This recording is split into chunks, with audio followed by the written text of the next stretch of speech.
नमस्कार दोस्तों, मैं विकास शाक्या। इस सीरीज में जो कि हमने शुरू की है कॉन्स्टिट्यूशन के लिए, उसमें आज हम डिस्कस करने जा रहे हैं एक कंटेम्प्ररी टॉपिक जो कि संविधान से जुड़े हुए एक मसले पर बात करता है। और अभी हाल ही का टॉपिक है, और वो दिल्ली के जो मुख्यमंत्री हैं केजरीवाल और जो एलजी हैं वहाँ के जो लेफ्टिनेंट गवर्नर हैं, उनके बीच में जो एक टसल चल रही है उसको ले करके हम इस चीज़ को डिस्कस कर सकते हैं। ये संविधान का बड़ा ही इम्पोर्टेंट एक एस्पेक्ट है जिसको कहते हैं कंटेम्प्ट ऑफ कोर्ट, जिसको उसके बहाने मैं आपसे डिस्कस करने जा रहा हूँ। कंटेम्प्ट ऑफ कोर्ट के अलावा और भी बहुत सी चीज़ें हम डिस्कस करेंगे, लेकिन हाँ, एक क्योंकि मैं संविधान को इस तरीके से नहीं पढ़ा रहा हूँ कि चैप्टर वाइज चलूं। मैं इस तरीके से बता रहा हूँ कि ताकि आप एक जनरल, एक कॉमन जो आप नागरिक होता है देश का, अगर उस दृष्टि से भी अगर आप जिन चीज़ों को समझना चाहें तो आपके लिए जितना समझने लायक है उसे समझ सकते हैं। एंड अपार्ट फ्रॉम दैट, अगर आप एक स्टूडेंट भी हैं तो ऑब्वियसली जो कुछ आप यहाँ पर समझेंगे वो आपको हेल्प ही करने वाला है, वो कहीं से आपको नुकसान नहीं पहुंचाने वाला। ठीक है, तो आप इसे ध्यान से सुनिए।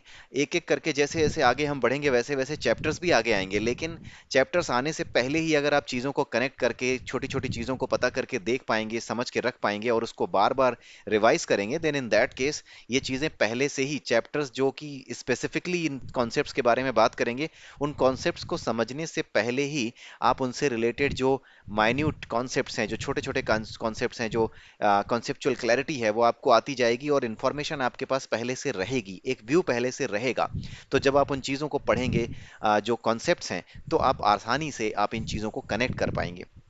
तो आज जिस चीज़ की हम बात करने वाले हैं वो है कंटेम्प्ट ऑफ कोर्ट। अभी हाल ही में एक क्वेश्चन उठा था कि सुप्रीम कोर्ट ने क्या किया कि दिल्ली के जो मुख्यमंत्री हैं उन्होंने एक केस डाला सुप्रीम कोर्ट में। उन्होंने ये कहा कि ट्रांसफर पोस्टिंग का अधिकार हमें है। मतलब जितने भी अधिकारी हैं जो कि उनके साथ काम करते हैं, जो आईएएस पीसीएस ऑफिसर्स हैं, आईएएस ऑफिसर्स हैं, जिनको उन्होंने लगा रखा है अपने साथ काम करने के लिए, सरकार का सहयोग जो करते हैं, जो एग्जीक्यूटिव्स होते हैं, ठीक है, उनको ट्रांसफर करने का अधिकार उनके पास है, यानी कि दिल्ली की सरकार के पास है। ठीक है, ट्रांसफर पोस्टिंग में उन्होंने ट्रांसफर किया था एक अधिकारी का जिनका नाम है आशीष मोरे।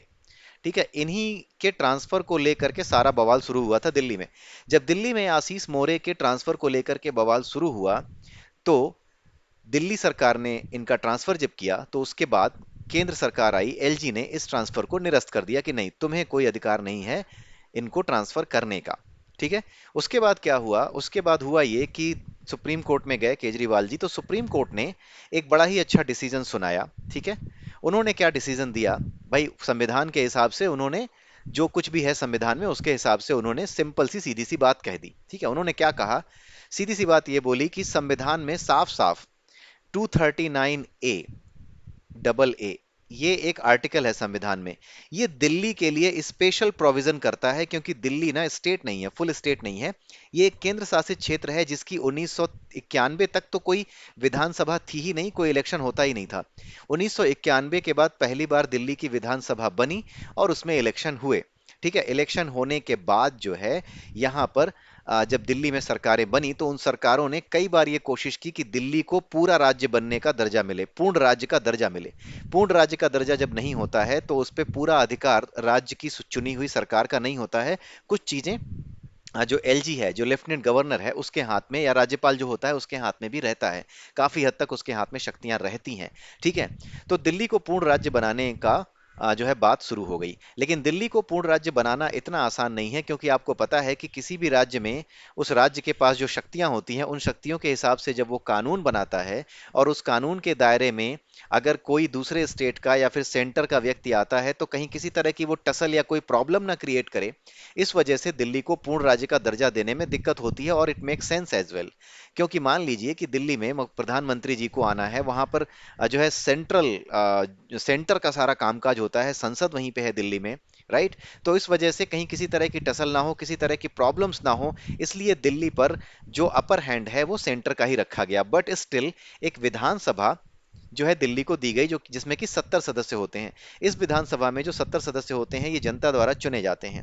जनता द्वारा चुने जाने के बावजूद भी दिल्ली सरकार के लिए कुछ नियम पाबंदियां हैं। वो पाबंदियां क्या हैं? कि जो केंद्र सरकार है, जो आपकी दिल्ली सरकार है, वो क्या करेगी? केंद्र सरकार से कुछ राइट्स कम रखेगी अपने पास। जैसे पुलिस हुआ, पुलिस पे आम तौर पे राज्यों का अधिकार होता है, राज्य अपने हिसाब से पुलिस का इस्तेमाल कर सकते हैं, लेकिन दिल्ली सरकार पुलिस अपने हाथ में नहीं रखेगी, ये पहली चीज थी। ये 239 ए की बात कर रहा हूँ, 239 ए की बात कर रहा हूँ। तो 239 ए के अनुसार पुलिस दिल्ली के हाथ में नहीं रहेगी। उसके अलावा जमीन से जुड़े जो भी मामले हैं वो दिल्ली सरकार के हाथ में नहीं रहेंगे। उसके अलावा जो आपका लॉ एंड ऑर्डर है, यानी कानून व्यवस्था है, ये भी दिल्ली के सरकार के हाथ में ना होकर के केंद्र सरकार के नियंत्रण में रहेगी। ठीक है। पुलिस, जमीन और लॉ, इन तीन चीजों को लेकर के, इन तीन चीजों के अलावा दिल्ली सरकार को सारे राइट्स हैं अपने हिसाब से कानून बनाने के। अब ये जो ट्रांसफर पोस्टिंग है वो क्या है कि ट्रांसफर पोस्टिंग इन तीनों चीजों में से कहीं पर भी फॉल नहीं करती, ये सुप्रीम कोर्ट के हिसाब से आया। ठीक है। सुप्रीम कोर्ट ने इसलिए ये डिसीजन दिया कि क्योंकि पुलिस, जमीन और कानून के अलावा हर जगह पर दिल्ली सरकार का हक है, इसलिए राज्यपाल, क्योंकि राज्यपाल कभी भी काम करता है तो सरकार, जो प्रदेश की सरकार होती है, उसकी सलाह से ही काम करता है। इसलिए सुप्रीम कोर्ट ने यह फैसला सुना दिया। जो चंद्रचूड़ हैं हमारे जस्टिस जो डी वाई चंद्रचूड़ हैं, उनकी एक अध्यक्षता में एक पीठ बनी थी, संविधान पीठ कहते हैं उसको, जहां पे कुछ मेंबर्स होते हैं। पीठ का मतलब है कुछ मेंबर्स एक साथ एक ग्रुप में बना दिए गए हैं, दे विल डिसाइड, और डिसाइड करके एक फैसला देंगे, सर्वसम्मति से एक फैसला देंगे, यानी जो कि सबको मान्य होगा उन सभी सदस्यों को जो कि उस पैनल में हैं, जो उस पीठ में हैं। ठीक है। पीठ यानी पैनल, जो तीन चार लोगों का पैनल है, चार पांच या जितने भी लोगों का पैनल होता है। तो उस पीठ ने यह फैसला दिया कि ये जो ट्रांसफर पोस्टिंग है, इस चीज पर पूरी तरह से दिल्ली सरकार का हक है, वो अपने हिसाब से ट्रांसफर कर सकती है। ठीक है। अब ये हो गया कि ट्रांसफर कर सकती है। ये फैसला आया 11 मई को 2021 को। 11th में 2021 को ये फैसला आता है, 2023 को ये फैसला आता है, इस साल की बात है। 23 को ये फैसला आता है, अभी कुछ दिन पहले की ही बात है। उसके बाद होता क्या है कि 19 मई को, 19th मई को, जो हमारी केंद्र सरकार है, यानी जो मोदी जी की सरकार, जिसको कहते हैं, कह देते हैं जी की सरकार, ताकि उनका नाम लेकर के थोड़ा सा मजे लिए जा सकें। लोग कह दिया करते हैं कि मोदी जी ने करा दिया, राइट। लेकिन केंद्र सरकार की सलाह से यह हुआ। केंद्र सरकार ने क्या किया कि 19 मई को जो कोर्ट का फैसला है उसको बोला कि हम इसको मान्य नहीं करते हैं, इस पे रोक लगाते हैं। ठीक है। आगे की कार्यवाही तक, यानी आगे जब तक हम कोई फैसला ना सुना दें, जब तक संसद कोई फैसला ना सुना दे, तब तक ये ट्रांसफर पोस्टिंग का हक अभी भी राज्यपाल के पास रहेगा, दिल्ली सरकार के पास नहीं जाएगा। जैसा कि सुप्रीम कोर्ट ने कहा, उसके जैसा नहीं होगा। सुप्रीम कोर्ट के फैसले को अभी रोकिए, उस फैसले पर अभी आप अमल नहीं कर सकते। ये चीज दिल्ली सरकार के लिए केंद्र सरकार ने कही। ठीक है। अब बात यह आती है, कई लोगों ने इस पे एक प्रश्न उठाया, कुछ दोस्तों ने भी मेरे बोला कि यह क्या, ये कंटेम्प्ट ऑफ कोर्ट नहीं है? नॉर्मली होता क्या है कि जब कोई व्यक्ति कोर्ट का आदेश नहीं मानता तो उसे हम क्या कहते हैं? Contempt of court. ठीक है। यानी अदालत की अवमानना। ये अदालत की अवमानना के बारे में दो तीन चीजें आप समझ लीजिए। कंटेम्प्ट ऑफ कोर्ट एक एक्ट था जो 1971 में आया था। ये 1971 में एक्ट कैसे बना? संविधान में कुछ संशोधन किए गए। ठीक है। एक तो क्लॉज नंबर 142(2) भी ऐड किया गया यहाँ पर, और उसके अलावा जो है पहले से ही दो आर्टिकल थे, 129 और 215। तो उसके बेसिस पे एक कंटेम्प्ट ऑफ कोर्ट का एक्ट बनाया गया 1971 में। उस एक्ट में क्या कहा गया कि कोई भी व्यक्ति अगर जानबूझकर, कंटेम्प्ट ऑफ कोर्ट यानी कि जानबूझकर अदालत की बात मानने से मना करता है, उसके फैसले का विरोध करता है, या उसकी अवमानना करता है, उसका अपमान करता है उसके दिए गए फैसले का, तो उस केस में जो कोर्ट है, चाहे वो सुप्रीम कोर्ट हो चाहे वो हाई कोर्ट हो, सुप्रीम कोर्ट, हाई कोर्ट और उसके नीचे जितनी भी कोर्ट्स होती हैं, आगे आने वाले वीडियोस में जब हम वो चैप्टर डिस्कस करेंगे जहां पे हम जुडिशरी को डिस्कस करेंगे, हम आपकी न्यायपालिका को डिस्कस करेंगे, वहां पर हम देखेंगे। लेकिन अभी के लिए आप छोटी सी चीज समझ लीजिए। सुप्रीम कोर्ट, उसके बाद जो है राज्यों की जो है हाई कोर्ट होती हैं, उसके बाद राज्यों में ही उसके निचले स्तर पर जो है जिला अदालतें और बाकी अदालतें, लोक अदालतों का भी कॉन्सेप्ट है, वो सारी चीजें हम पढ़ेंगे, वो होती हैं। लेकिन आप ये याद रखिए कि जो सुप्रीम कोर्ट है और जो हाई कोर्ट है, वो अपने फैसले को ना मानने पर किसी को भी सजा दे सकती हैं। एक तो ये कोर्ट का जो एक्ट है, कंटेम्प्ट ऑफ कोर्ट एक्ट, ये आप ध्यान में रखिए, जो 1971 में आया था। उसके अलावा आप ये याद रखिए कि कॉन्स्टिट्यूशन में, यानी कि संविधान में, ऐसे कौन से प्रोविजंस हैं, ऐसे कौन से आर्टिकल हैं जिसके अंतर्गत आपको सजा दी जा सकती है कंटेम्प्ट ऑफ कोर्ट करने पे। वो आर्टिकल है, पहला तो 129 है, ये अप्लीकेबल है सुप्रीम कोर्ट पे, यानी कि सर्वोच्च न्यायालय आर्टिकल 129 के हिसाब से किसी भी व्यक्ति को जो कि उसके फैसले को नहीं मानता या विलफुली उसका उल्लंघन करता है उसे पनिश कर सकता है। उसके अलावा 142 142 का सेकंड क्लॉज, उसमें एक सेक्शन जोड़ा गया, सब सेक्शन जोड़ा गया 2। इसमें क्या कहा गया है कि सुप्रीम कोर्ट इन्वेस्टिगेट कर सकता है उस मैटर को जिस मैटर में ये बात सामने आ रही हो कि सुप्रीम कोर्ट के या कोर्ट के उनके फैसले को नहीं माना गया है या नहीं माना जा रहा है, या फिर उसके अगेंस्ट कुछ काम किए जा रहे हैं, फैसले के विरुद्ध में जो कुछ काम जा रहे हैं उसके बारे में बात हो रही है। तो ये जो चीजें हैं ये 142(2) में बताई गई हैं कि अगर सुप्रीम कोर्ट चाहे तो इसका संज्ञान ले सकता है, इसको इन्वेस्टिगेट कर सकता है, और जो कोई भी जिम्मेदार है इसके लिए कि जो जो कोर्ट के फैसले को, सुप्रीम कोर्ट के फैसले को नहीं मान रहा है उसको सजा दी जा सके। तो ये आर्टिकल नंबर 142(2) ये आपका संविधान का जो आर्टिकल है ये इनेबल करता है सुप्रीम कोर्ट को कि वो इन्वेस्टिगेट कर सके और उसके बाद जो भी गलतियां जिस व्यक्ति में मिलती हैं जो कि कंटेम्प्ट ऑफ कोर्ट कर रहा था उसे पनिश कर सके। ये दूसरा है। तीसरा आर्टिकल है ये 215। ठीक है, 215 का जो आर्टिकल है ये हाई कोर्ट की बात करता है। जो हाई कोर्ट है वो राज्यों में होती है। राज्यों की जो हाई कोर्ट है उसको भी किस आर्टिकल के तहत ताकत मिली हुई है? किसी भी संस्था को, जो संवैधानिक संस्था है, उसे जो ताकत मिलती है वो संविधान से ही मिलती है। इसका मतलब होता है कि संविधान में कहीं ना कहीं उससे रिलेटेड कोई ना कोई बातचीत की गई होगी, यानी उससे रिलेटेड कोई ना कोई आर्टिकल, या ये कह लीजिए शुद्ध हिंदी में जिसको अनुच्छेद कहते हैं, कोई ना कोई अनुच्छेद जरूर उपलब्ध होगा। उसके बिना कोई काम हो ही नहीं सकता।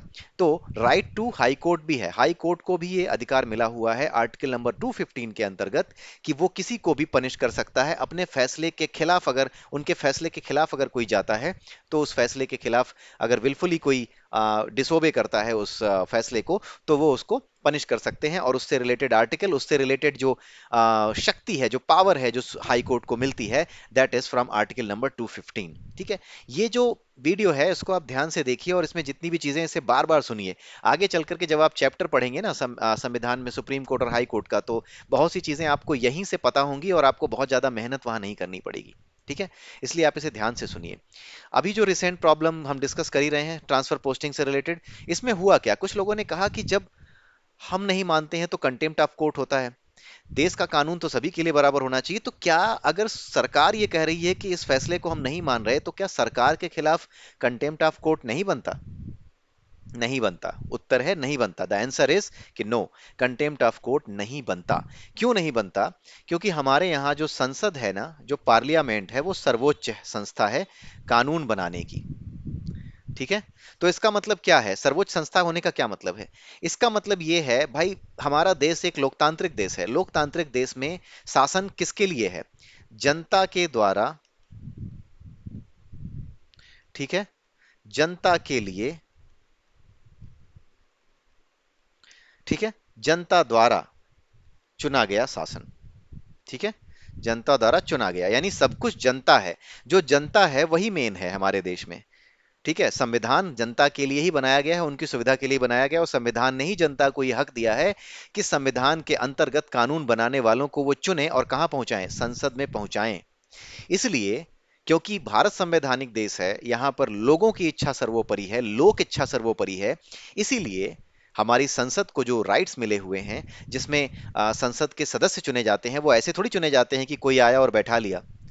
हम उनको वोट दे करके, हम और आप वोट दे करके उनको चुनते हैं। क्योंकि हम और आप उनको वोट दे करके चुनते हैं, इसलिए वो हमारे ही प्रतिनिधि हैं। क्योंकि वो हमारे ही प्रतिनिधि हैं, वो हमें ही रिप्रेजेंट कर रहे हैं, तो उनकी इच्छा हमारी ही इच्छा है। तो इसका मतलब क्या हुआ कि वो क्या हमेशा ही सुप्रीम कोर्ट के फैसले को बदलते रहेंगे? नहीं, ऐसा नहीं होता। कभी भी वो सुप्रीम कोर्ट के फैसले को बदलते ही नहीं है। बड़ी अजीब सी बात आपको लग रही होगी कि सुप्रीम कोर्ट के फैसले को अभी तो बदला है, लेकिन ऐसा नहीं है, समझने में थोड़ा फेर है। सुप्रीम कोर्ट के फैसले को कभी भी संसद ओवर रूल नहीं करती, यानी उस फैसले को निरस्त कभी नहीं करती। ठीक है, निरस्त नहीं करती। कारण है उसका। एक एक जो है डिसीजन आया था, एक केस था, आई थिंक कि 1991 या 93 के अराउंड आया होगा। उसकी डेट मैं आपको देख के बता दूंगा बाद में। बट एक केस ऐसा हुआ था जिसमें हाई कोर्ट ने, जब हाई कोर्ट की अवमानना का केस बन रहा था किसी विधानसभा पर, तो हाई कोर्ट ने बोला कि नहीं, सुप्रीम कोर्ट ने, हाई कोर्ट ने नहीं, सुप्रीम कोर्ट में गया, वो मैं आपको बता दूंगा, बस आप ये समझिए कि सुप्रीम कोर्ट या हाई कोर्ट में ये फैसला आया था। और वो फैसला ये था कि सुप्रीम कोर्ट अगर कोई फैसला देती है तो अगर वो हम सरकार के ऊपर इम्पोज करते हैं तो सरकार उसको ओवर रूल नहीं कर सकती, लेकिन उस फैसले का बेस बदल सकती है, उसका आधार बदल सकती है, और उस आधार को बदल करके अपने हिसाब से निर्णय संसद दे सकती है, अपने हिसाब से अपना कानून बना सकती है संसद। ठीक है। ये बड़ी ही इंपॉर्टेंट चीज है जो आपको समझनी चाहिए कि कभी भी सुप्रीम कोर्ट के या हाई कोर्ट के या फिर ये कह लीजिए कि न्यायपालिका के किसी भी फैसले को कभी भी संसद ओवर रूल करती ही नहीं है, करती ही नहीं है, कर ही नहीं सकती। इसका एक लॉजिकल रीजन भी है। लॉजिकल रीजन ये है कि हमारा देश जो है एग्जीक्यूटिव, जुडिशरी और पार्लियामेंट, इन तीनों चीजों से चलता है, और इन तीनों में से कोई भी एक दूसरे को, आगे चल के आप पढ़ेंगे, आप बस इतना ध्यान रखिए आज की वीडियो से कि तीन जो संस्थाएं हैं जिसमें से एक है आपकी, मैं यहां पर लिख देता हूं, एक है आपकी जुडिशरी यानी न्यायपालिका, और एक है आपकी एग्जीक्यूटिव बॉडी, और एक है आपकी एग्जीक्यूटिव बॉडी के अलावा आपकी पार्लियामेंट। ठीक है। ये तीनों ही मिलकर के जो है संसद, आपका एग्जीक्यूटिव और आपकी जो जुडिशरी है, ये तीनों मिलकर के देश को चलाते हैं, लेकिन इनमें से कोई भी किसी को ओवर रूल नहीं करता, कोई भी किसी से ऊपर हो ये नहीं कह सकते। राइट। जैसे एग्जीक्यूटिव, इसका जो हेड होता है वो राष्ट्रपति होता है। पार्लियामेंट है, इसमें जो है जो मुख्य कर्ता धर्ता है, जिसके कहने पर राष्ट्रपति भी सारे काम करते हैं, राष्ट्रपति ही सारी अनुमति देते हैं उसके किए हुए काम को, तो वो उसका जो मुखिया होता है वो प्रधानमंत्री होता है। और यहाँ पर क्या होता है, उच्चतम न्यायालय का न्यायाधीश भी है। यानी ये तीन ऑर्गन्स हैं हमारी सरकार के, ये तीन अंग होते हैं जो हमारी सरकार चलती है, उसके तीन पार्ट्स होते हैं। इन तीन अंगों में हर अंग अपने आप में स्वतंत्र रूप से काम करता है, लेकिन एक दूसरे को संभाले रखता है, यानी एक दूसरे की शक्तियों को हमेशा चैलेंज करता रहता है कि नहीं, तुम ये गलत कर रहे हो। जैसे जुडिशरी है, संविधान के खिलाफ अगर पार्लियामेंट कोई भी फैसला लेकर आता है तो जुडिशरी कहती है नहीं जी आपने गड़बड़ कर दिया। एग्जीक्यूटिव यहाँ पे हेल्प करता है। तो ये सब एक दूसरे को बैलेंस करते हैं। जुडिशरी और पार्लियामेंट में खास करके कोई भी एक दूसरे को ओवर रूल करने की कोशिश नहीं करता है, बिकॉज ये संस्थाएं इंडिपेंडेंट रूप से अपने आप में एम्पावर हैं। इंडिपेंडेंट जुडिशरी है, पार्लियामेंट सर्वोच्च है, लेकिन इसके बावजूद भी ये एक मर्यादा है हमारे लोकतंत्र की कि पार्लियामेंट कभी भी जुडिशरी को ओवर रूल नहीं करेगा। ये फैसला सुप्रीम कोर्ट में एक केस में आया था, उस केस का नाम मुझे नहीं याद आ रहा, बस आप इतना ध्यान रखिए कि 93 के अराउंड कोई केस आया था। I will let you know in the next video, जब भी आप जो है, या फिर इसी कमेंट सेक्शन में आप लोग ही बता सकते हैं या मैं भी बता दूंगा। उस फैसले के बाद ये चीज आई थी कि ओवर रूल नहीं करोगे, आप उसका बेस बदल सकते हो। अब इसका मतलब क्या है कि ओवर रूल नहीं करोगे और बेस बदल सकते हो, इसका क्या मतलब है?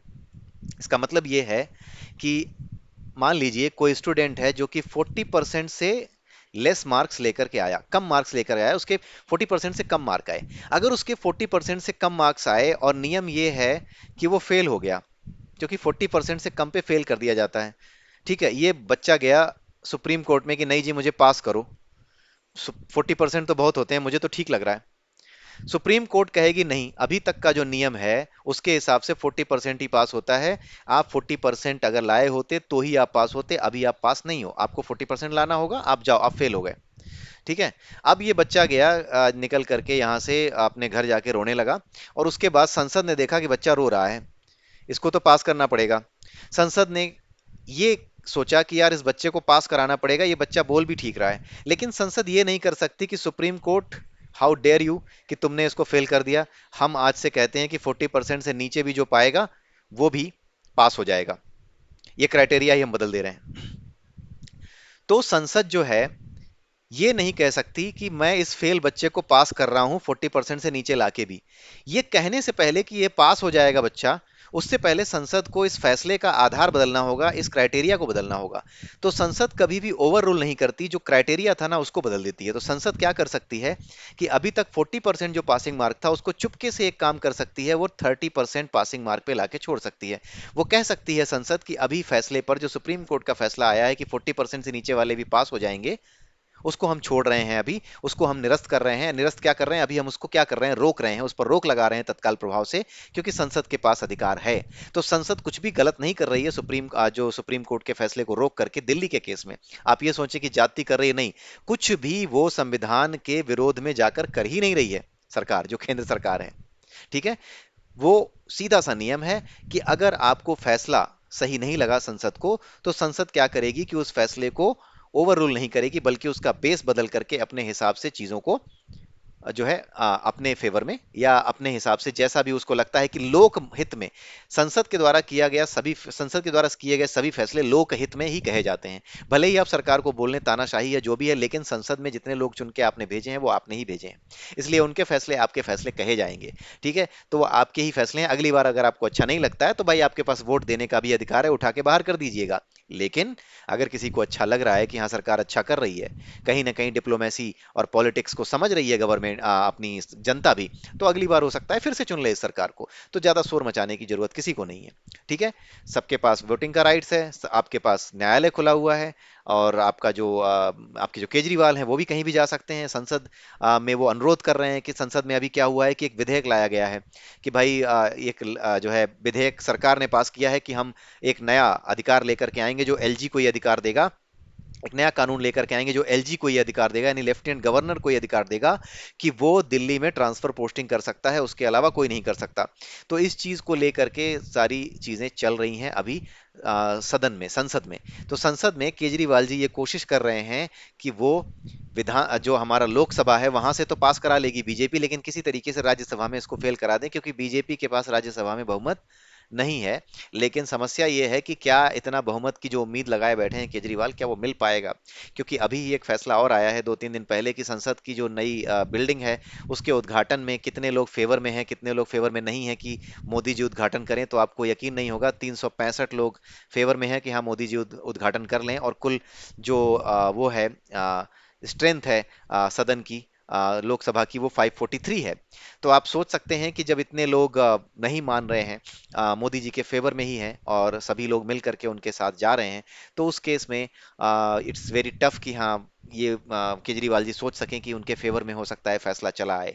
तो जो संसद में कानून लेकर के आ रही है केंद्र सरकार की, ट्रांसफर पोस्टिंग का अधिकार और कुछ और मामलों में अधिकार एलजी को होगा, उसको कितना रोक पाते हैं केजरीवाल, इसको देखना दिलचस्प होगा कि आने वाले समय में संसद में क्या नूरा कुश्ती होती है, वो हम देखेंगे। लेकिन अभी आप जो कॉन्सेप्ट है वो आप समझ गए होंगे कि क्यों कंटेम्प्ट ऑफ कोर्ट नहीं है ये, और क्यों जो है ओवर रूल नहीं कर सकती। और अगर ओवर रूल नहीं कर सकती केंद्र सरकार यानी संसद, तो फिर करती क्या है, वो सीधे सीधे बेस को बदल देती है, डिसीजन का जो बेस था उसके क्राइटेरिया को बदल करके वो एक नया डिसीजन दे सकती है, और उसके बाद अपने आप फैसला बदल जाएगा, और अपने आप ये लड़का क्या हो जाएगा, पास हो जाएगा।